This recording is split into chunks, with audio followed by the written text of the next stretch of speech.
What seems to be a traumatic and painful last moment on Earth can turn into a life-changing spiritual experience, transforming the beliefs and values of a person in a positive way.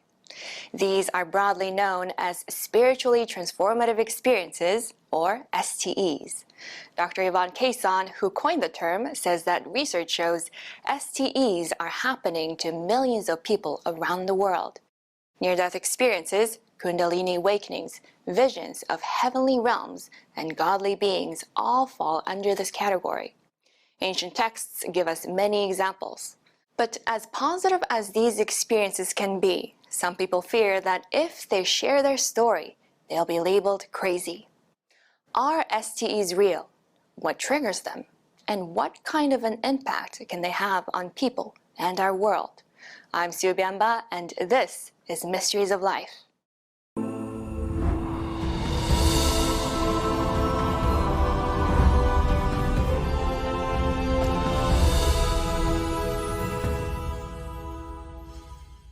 Dr. Yvonne Cason says that in 1979, she was a passenger on a small plane when it suddenly dropped several thousand feet in a matter of seconds. She was overwhelmed with fear and panic until she closed her eyes and felt herself leaving her body and had a feeling of absolute peace. Entering a realm of white light filled with powerful unconditional love, she says she realized at that moment that God is not the judgmental, bearded figure she was taught about as a child. Eventually, she was drawn back to her physical body, which had crashed. Despite the pain, she felt grateful for the experience, but kept it to herself for years, fearing she would be called crazy. We're honored to have spoken with Dr. Cason, the esteemed psychiatrist who first coined the term spiritually transformative experiences. She has over 40 years of experience in the field and was the first Canadian medical doctor to specialize in the counseling and research of individuals who have experienced diverse types of STEs. She is the founder and the president of Spiritual Awakenings International, a renowned speaker and a valuable resource on the topic. Dr. Cason says she has had multiple STEs, including 5 near-death experiences, and has numerous publications on the subject. Before her near-death experience, Dr. Yvonne Cason was a psychiatrist who specialized in family medicine. She worked as a family doctor in Toronto, Canada, and taught at the University of Toronto's Department of Family and Community Medicine. But her life was forever changed in 1979.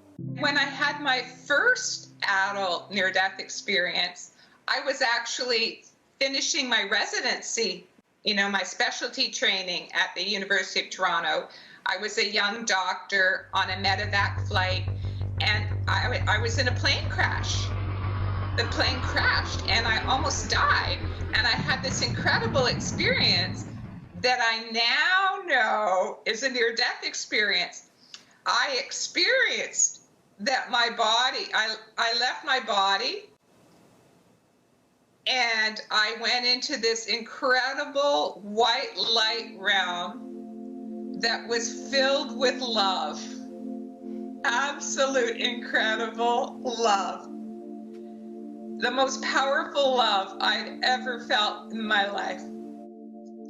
And nobody had to tell me, nobody had to explain it to me. I just knew somehow, I just knew in my soul that what I was feeling, that incredible love, that was the love of the higher power. What I had been raised as a child to call God. But what I was experiencing God to be was not anything like what I'd been taught as a child. It was not an old man with a long white beard sitting on a throne judging me. Have you been good? Have you been bad? No. That was not at all what I was experiencing. What I was actually experiencing was that this love power behind the universe, it was more like an infinite force that is infinitely intelligent, that knows everything, past, present, and future, and that also loves all of us with the most incredible unconditional love. And while I was out of body in this white light love realm, I also knew things. Like somehow I knew that if my physical body down below that was waiting to be rescued after the plane crash, if my physical body died, that what I think of as me would live on, because I was already there. I was still, what I think of as me was still very much alive, although my body down there was freezing to death. And this experience also somehow revealed to me a deep understanding that's very difficult to explain, but I understood how everyone and all the world's religions are all trying to understand the same thing, but they're just coming at it from different angles. And it's like coming up a mountain from different angles. When you're at the bottom, it looks like you're really far apart. But as you're getting closer and closer to the top, it's like, oh, we're going to the same top. We're going to the same peak. It's the same one higher power that we've been striving to understand, but with different methods. And so I completely broadened my spiritual understanding after this experience. And I became no longer afraid of death because I knew I would live on. And I also had much greater understanding and compassion for people who had different spiritual views from me, because I understood we're all trying to figure out the same thing. When I came back, when my body was resuscitated and I was brought back into my body, it felt like a genie being sucked back into a bottle. It felt like whoosh, that I was suddenly sucked back in through the top of my head, and that I'd been in this big expansive place above my body, and suddenly, whoop, I was sucked into the small confines of my body. And as soon as I was back, I knew I was back. And I remember I was saying, I'm back, I'm going to live, I'm going to live. And probably people around me thought I was confused or something, but I wasn't confused. It really felt like I had been somewhere else, and now I was back. I'd been on the other side, and now I was back. I absolutely knew that the higher power was real, that there was a higher power. And whether you believed it or not didn't matter, it was still real. And what I also knew is that that higher power loves all of us with this tremendous, powerful, unconditional love, which was also not the way I'd been raised to think. So this was a totally new way of relating to the higher power, what I call God, in knowing that God loves us. But even more than that, I knew that the higher power loves all of us, not just some of us who are in a particular religious tradition, but loves each and every one of us, that we're all like children of this one loving higher power. So it really changed me tremendously in a spiritual way. Another thing that it changed me tremendously was that it made me lose my fear of death. Because before that, I think like most people, you wonder, oh dear, what's going to happen when I die? And whereas now, I actually welcome it. because I know it's going to be absolutely beautiful on the other side. But you know, for many years, as I tried to find out what's even the name for what happened to me, I discovered that in medicine, really there wasn't a name.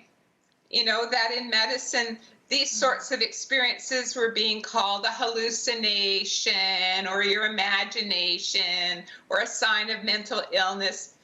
And I knew this wasn't true.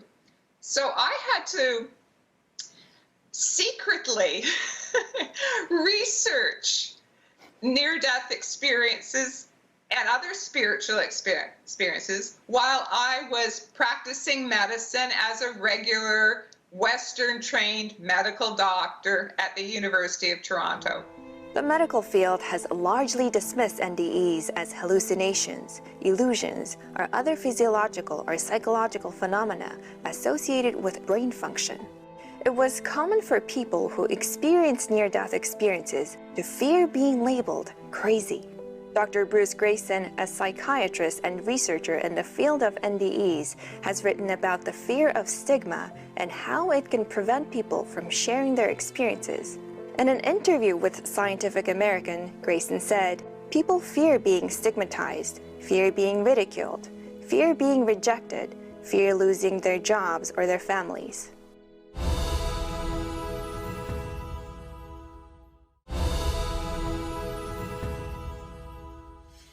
But something interesting started to happen is that more and more people, I guess, heard about me via the grapevine. They started coming to see me in my practice as patients, and they were telling me their stories of their spiritual experiences. And some of them were near-death experiences, some of them were mystical experiences, some of them were after-death communications, some of them were Kundalini awakening. And so, as I was researching by reading books, I was also hearing from people coming and talking to me. And so I absolutely knew the medical profession was wrong. This is not all hallucinations. These spiritual experiences are real.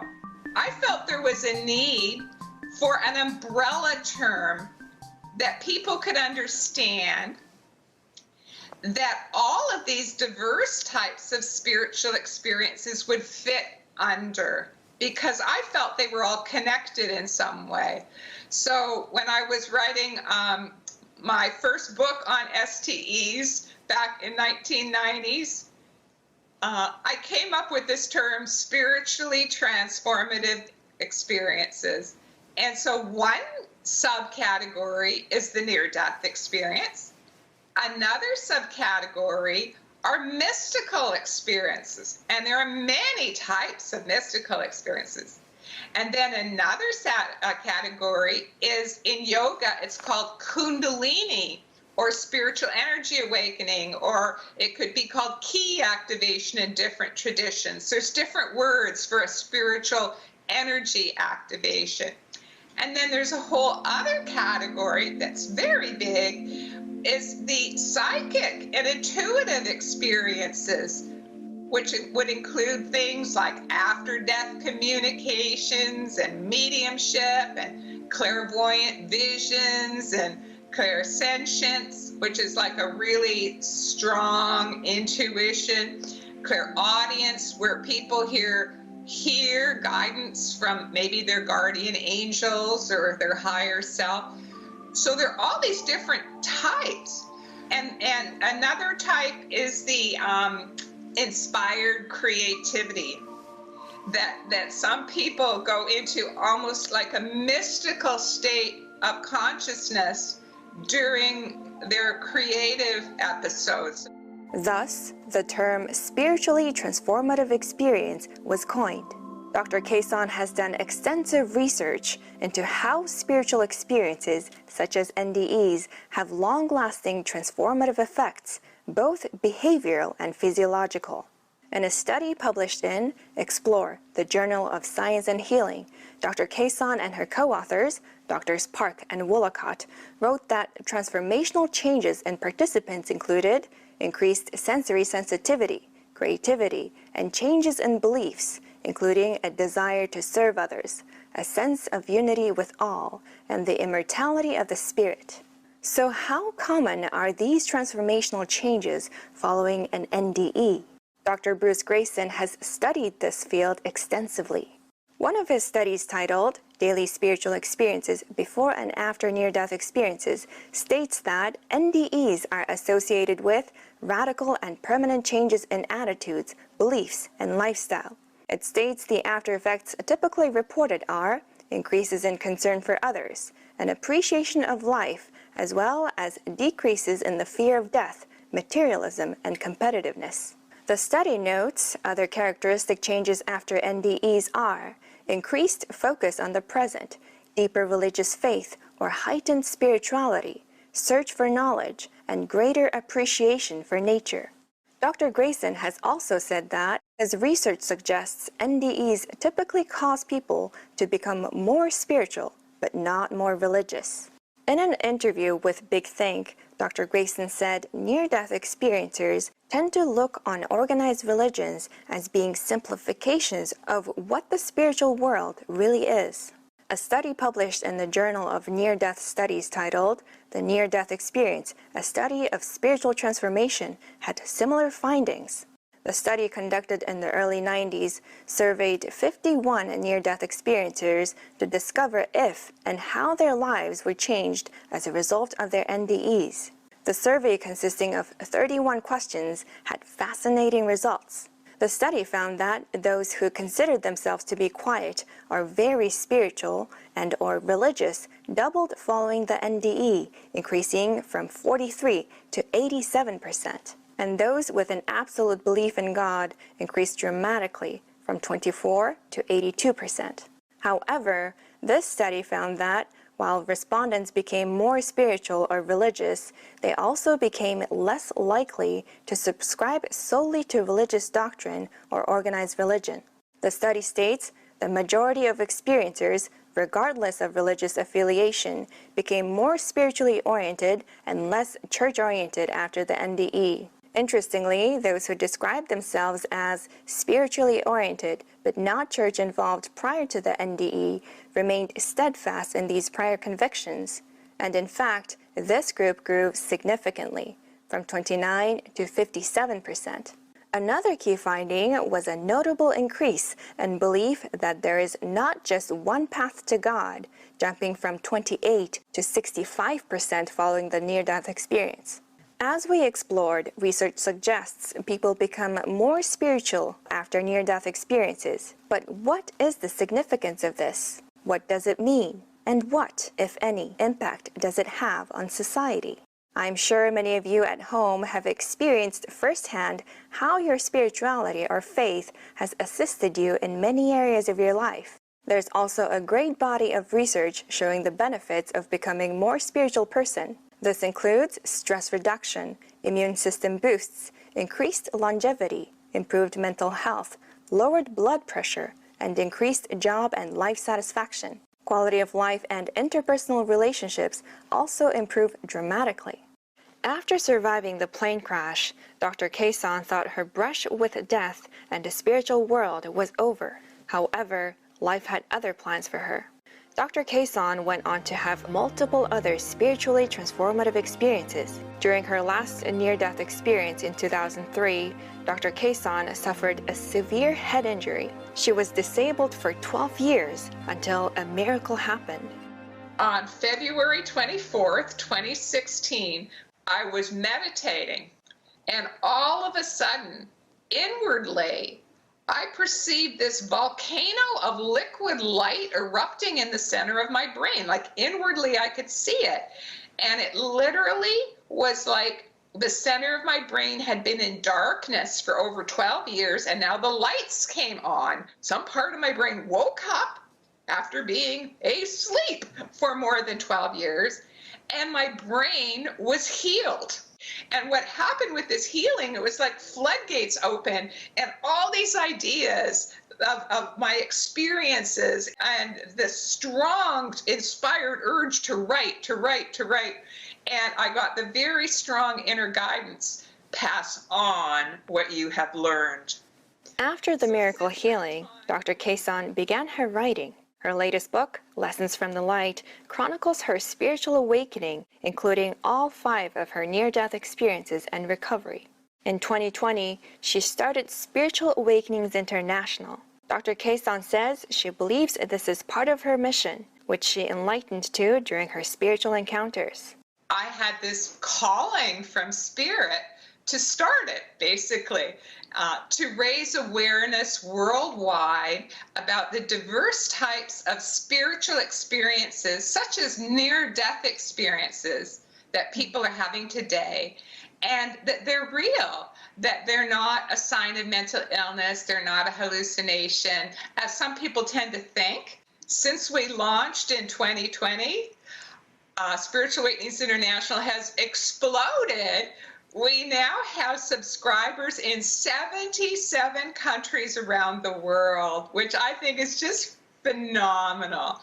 And what it shows is that, to me, is that everyone, the whole planet, is in a spiritual awakening right now. So why are so many people at this time in history experiencing different forms of spiritual awakenings? Dr. Kaysan says this is a question only the ultimate intelligence behind the universe could know. My best guess would be, and my understanding from having been on the other side, is that life is like a school. And we have many incarnations because there are many grades and classes we have to go through in school and many different kinds of lessons we need to learn. So it's the school of life to learn soul lessons. I think it's all part of our evolution, if you like, our expansion of consciousness that is what's happening to people. Like, our evolution is not that we're going to grow another arm or another leg or something like that, but our evolution now is in consciousness. It wasn't long ago that science was completely skeptical regarding spiritually transformative experiences, let alone have a term for it. But thanks to brave pioneers like Dr. Yvonne Kaysan, research and recognition of their significance continues to grow. STEs are increasingly recognized for their potential therapeutic value in treating conditions such as anxiety, depression, and PTSD. In addition, they can foster a sense of compassion and interconnectedness with others, as individuals may develop a greater sense of empathy and understanding. Based on current research, they can also inspire people to seek out further spiritual growth and exploration and propel an increased desire to be loving, ethical, and of service to others. Thank you for joining us. I'm Sue Biamba, and we'll see you next time on Mysteries of Life.